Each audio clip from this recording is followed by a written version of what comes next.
Hi everyone, welcome back to my YouTube channel and Facebook page Rahim Educare. আজকে আমরা খুবই গুরুত্বপূর্ণ vocabulary শিখব যা আপনাদের ইংরেজি শেখার ক্ষেত্রে খুব সহায়ক হবে। So let's begin. প্রথম শব্দটি হচ্ছে অ্যাডমায়ার, যার অর্থ হচ্ছে প্রশংসা করা। যেমন I really admire his honesty, আমি সত্যিই তার সততার প্রশংসা করি।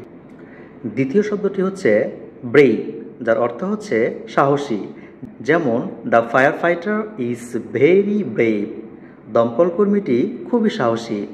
তৃতীয় শব্দটি হচ্ছে জার্নি, যার অর্থ হচ্ছে ভ্রমণ বা যাত্রা।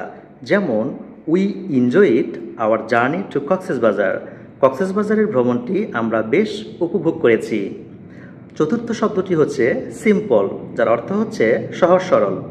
যেমন the question is very simple, প্রশ্নটি খুবই সহজ। পঞ্চম শব্দটি হচ্ছে রিসপেক্ট, আমরা বলি রেসপেক্ট বাট শুদ্ধ উচ্চারণটি হচ্ছে রিসপেক্ট। যেমন we should respect our parents, আমাদের উচিত আমাদের বাবা মাকে সম্মান করা, শ্রদ্ধা করা। গ্রেট, আজকে আমরা শিখলাম 5টি নতুন শব্দ।